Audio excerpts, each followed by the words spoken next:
So ayan mga kalingap, panibagong reaction video na naman sa ating yan po mga kalingap, bibigyan lang po natin ng reaction itong isa sa mga live po ni Kalingap Prab. Yun, shoutout kay Kalingap Prab.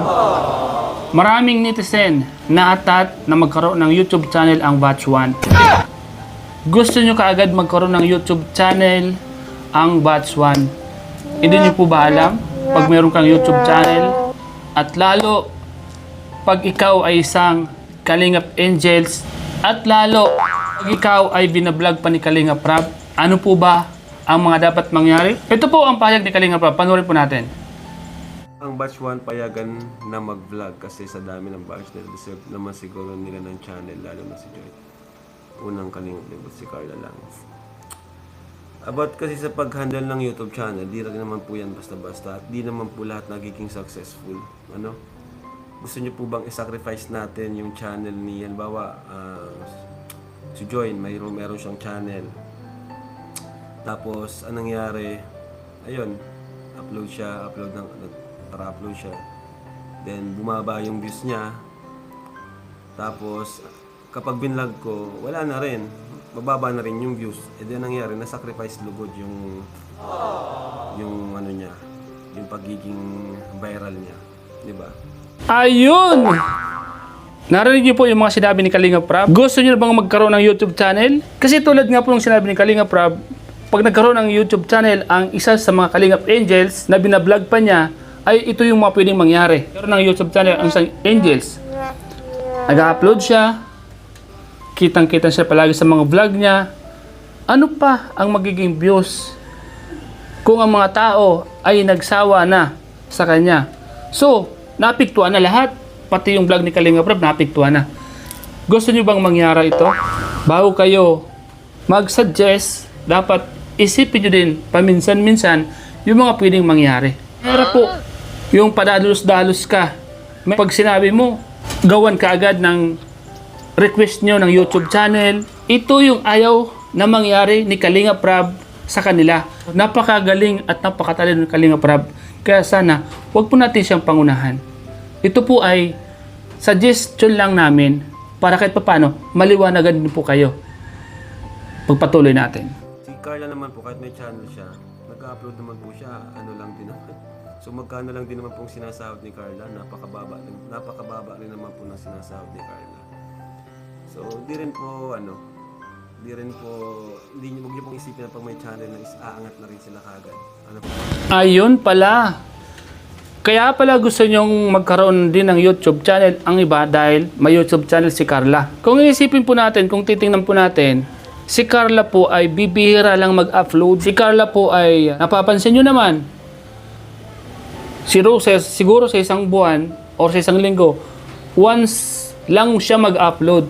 So totally, hindi siya full time na nag-upload. Dahil nga, hindi pero ang maging isang YouTuber, lalo na pag ikaw ay estudyante. Kasi pag ikaw ay estudyante, pinagsabay mo ang pag-YouTube at binablog ka pa, di lang naman maapektuhan yung pagiging isang vlogger, mas maapektuhan yung pag-aaral mo. Baka hindi ka na makapag-focus sa ginagawa mo kasi nga, nag-iisip ka ng mga i-content mo. Huwag po nating gayahin or i-compare. Tingnan nyo naman ang sitwasyon. Talagang si Carla po, hirap nga nung nagkaroon ng YouTube channel kasi bibira po siya mag-upload o huwag niyong madaliin. So, pagpatuloy natin. Po, sa totoo lang, 50-50 yan. Pag may channel ka, pwedeng malaos ka kaagad. Dahil nga, palagi ka nang nakikita. Pag binlog kita, wala na rin. Siyempre, pati ako, kung palagi ka nang, kung expose ka na, ano bang iba-vlog ko sa'yo? Diba? Yun po ang ibig sabihin ni Kalingap Prab. Kung ikaw ay may YouTube channel ka na at lagi kang nakikita sa vlog mo at lumaos ka, paano ka na iba-vlog niya? Kung ikaw mismo ay palaging nakikita sa YouTube channel mo at wala nang nanonood at lumipas na yung kasikatan mo, paano na yung mga pangarap mo na sana? Gusto niyo po ba na mangyari sa kanila yon? Sa mga gusto nang magkaroon ng YouTube channel, ang Batch 1, kayo po, sana po natawan kayo sa mga sinabi po ni Kalingap Prab na ito. Kasi hindi po biro.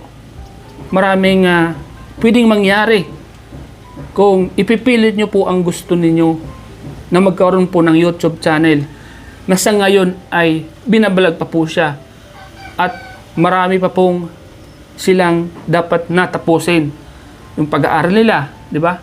So ito po sana ay maintindihan natin, ituloy natin. So, ganun po yun. Saka, si Joy po, estudyante nursing po siya. Darating naman po yung time, kapag graduate na siya, stable na siya, pwede po siya mag-vlog. Yun naman pala. So narinig niyo po sa sinabi ni Kalinga Prab.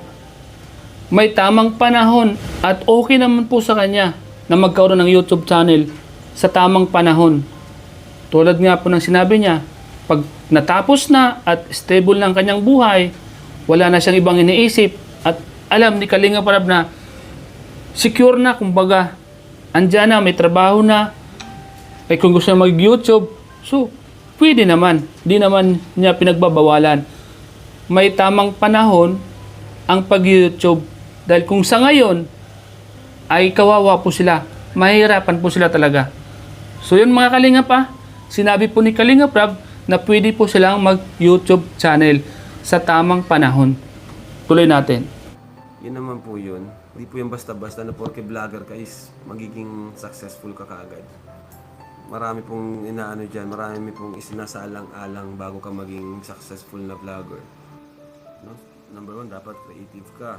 Ngayon kasi viral sila, kasi nga po, nasa kalingap. Dahil sa binablog ko, sa main channel ko, no, iniisipan natin ng mga pakulo, mga magagandang vlog, malinaw na camera. Yun po kasi ang sa tingin ko na hindi nyo napapansin. Kaya nagiging successful sila dahil po sa vlog ko. No? Dahil lang Edsi naging successful, ang Jomcar naging successful dahil po sa binablog ko po siya. Ako po yung nagba-vlog, ako yung nag-iisip ng ng flow ng content. Meron tayong mga gamit na malilinaw, meron tayong mga camera angles. Ganun po yan. Huwag niyo pong isipin na sikat ang beneficiaries natin dahil sa sikat talaga sila or ano pa man. Bago sila sumikat sila dahil nga po sa pag-vlog natin. So, sabi ko nga, yung mga sinasabi nila nung iba na tawag dyan, parang ginamit natin yung isang viral na beneficiary. Hindi po, naging viral po yun dahil din po sa pag-vlog ko. Ayun, mga Kalingap, sabi nga ni Kalinga Prab, hindi po yan basta-basta. Porgit vlogger ka, ay aangat ka agad. Magiging successful ka. Marami ka pong pagdadaanan pag ikaw po ay isang vlogger. Unang-una, kaya mo na ba arapin ang mga basher? Kaya mo bang sagutin kung mayroong nakitang pagkakamali sa'yo? Marami kang challenge na harapin dito bago ka magiging isang successful vlogger. Bago mo marating ang tuktok, ay kailangan mong pagdaanan ang lahat na pwede mong harapin.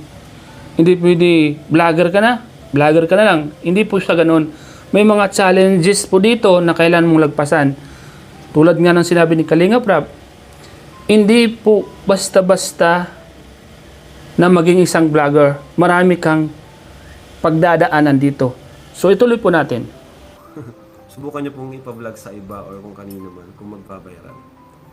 Ano po? Huwag nyo pong madalin sila na magkaroon ng YouTube. Baka dyan pa sila malaos. Diba? Tignan mo hanggang ngayon, si Joy, sinusuportahan. Na, may umaangkin na nga kay Joy, diba? Kasi pinaviral natin. Marami nang umaangkin na. Ang masama pa nito, yung umaangkin, against naman sa atin. Naku po.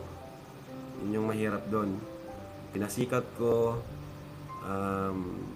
inano natin, kumbaga, yung karakter, ano natin siya, kumbaga, binild up.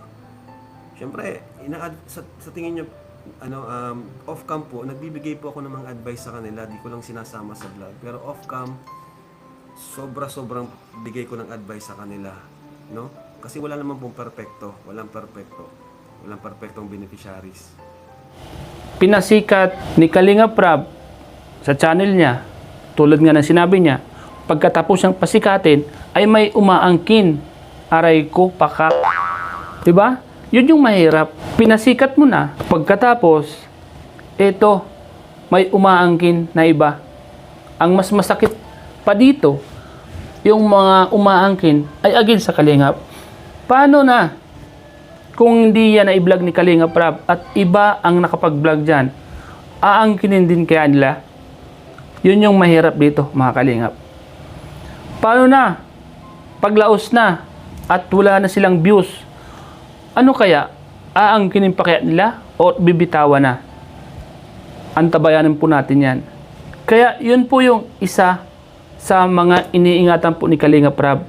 Yung malaos sila at mawala sila sa spotlight. Mahirap po mga Kalingap.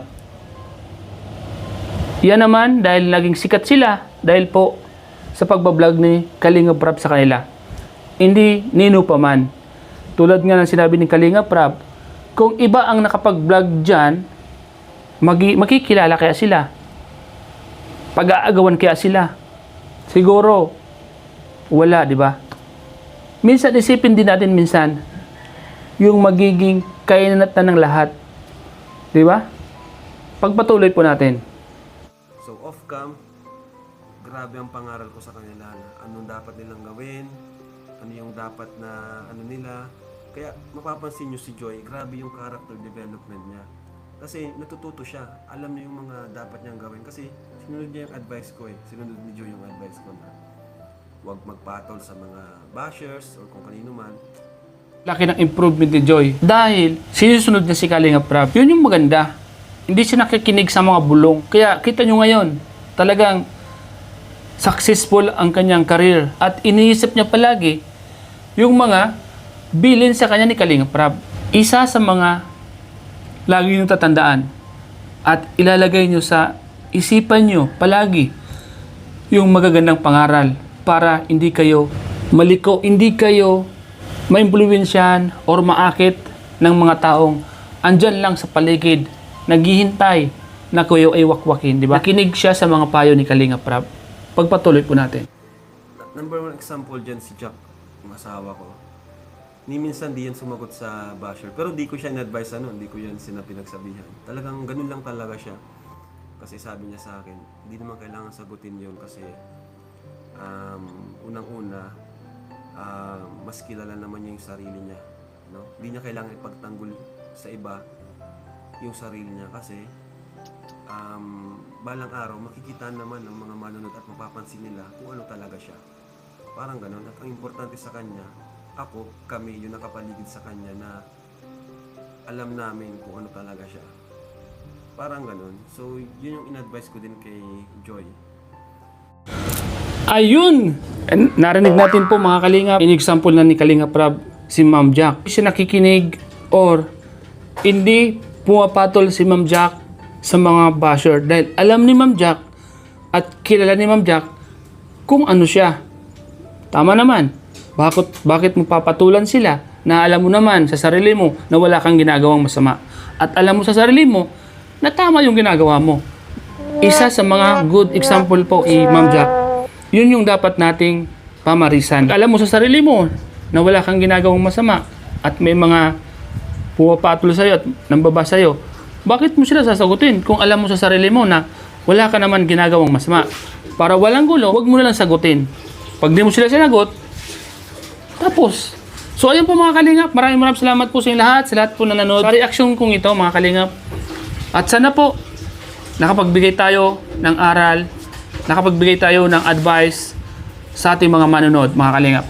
Maraming salamat po uli sa lahat po ng nanood sa vlog kong ito, sa reaksyon kong ito, sa vlog po at sa live po ni Kalingap Rab. Muli po mga Kalingap, ingat po kayo palagi.